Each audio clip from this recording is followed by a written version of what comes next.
घोंसला था। एक नन्ही चिड़िया उसमें रहती थी। एक दिन कहीं से एक कौवा उड़ता हुआ आया और चिड़िया के घोंसले के पास बैठ गया। उसने चिड़िया से प्रेम भरी बातें की और दोनों में ऐसे ही बातें होते होते मित्रता हो गई। उस दिन के बाद से कौवा रोज़ चिड़िया से मिलने आने लगा। दोनों ढेर सारी बातें करते और एक दूसरे के साथ समय व्यतीत करते। कई बार वे भोजन की खोज में भी साथ साथ जाते। एक दिन कौवा और चिड़िया भोजन की खोज में निकले। उड़ते उड़ते वे एक गांव में पहुँचे। वहाँ एक घर के आंगन में चटाई पर लाल मिर्च सूख रही थी। जब कौवे की दृष्टि लाल मिर्च पर पड़ी तो वह चिड़िया से बोला, देखो देखो लाल मिर्च। दोनों नीचे चटाई के पास आकर बैठ गए। चिड़िया बोली, चलो एक शर्त लगाते हैं, देखें कौन ज़्यादा लाल मिर्च खा पाता है।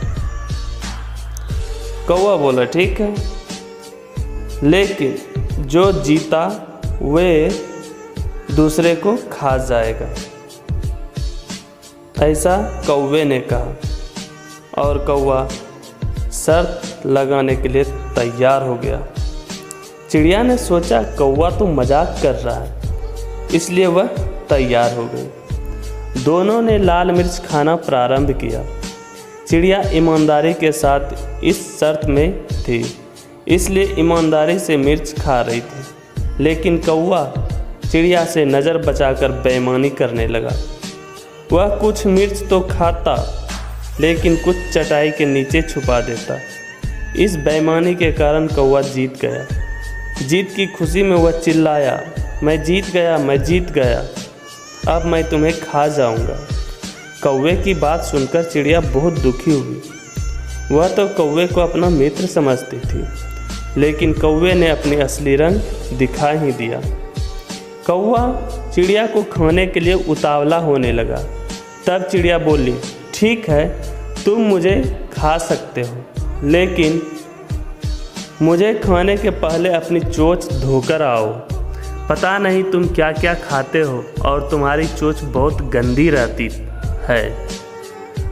कौवा चिड़िया की बात मान गया और उड़कर नदी किनारे चला गया। जब उसने नदी से पानी मांगा तो नदी बोली, मैं तुम्हें पानी देने को तैयार नहीं हूँ और मैं तुम्हें पानी तभी दे सकती हूँ जब तुम एक मटका लेकर आओगे। उसमें जितना चाहो उतना पानी ले जाना। कौवा उड़ता हुआ कुम्हार के पास गया और उससे मटका बनाने को कहा। कुम्हार बोला, मैं तुम्हारे लिए मटका बना दूंगा, लेकिन उसके लिए मुझे मिट्टी की आवश्यकता होगी। अभी मेरे पास मिट्टी नहीं है, मुझे थोड़ी मिट्टी ला कर दो। कौवा उड़ता हुआ खेत में पहुंचा और अपनी चोंच से मिट्टी खोदने लगा।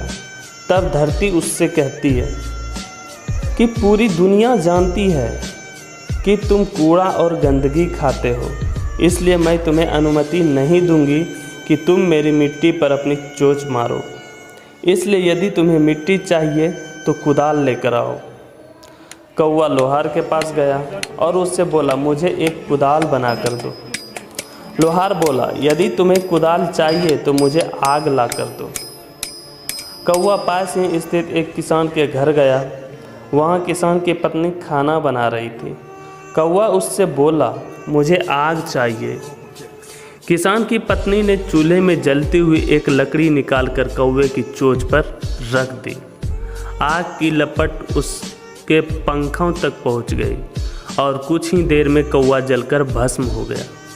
इस प्रकार अपने मित्र से छल करने वाले कौवे के प्राण खत्म हो गए। तो इस कहानी से दोस्तों हमें क्या सीख मिलती है? इस कहानी से हमें सीख मिलती है, छल करने वाला अपने किए का फल अवश्य भुगतता है और छल करने वाला कभी भी नहीं जीतता और जीतने वाला कभी छल नहीं करता।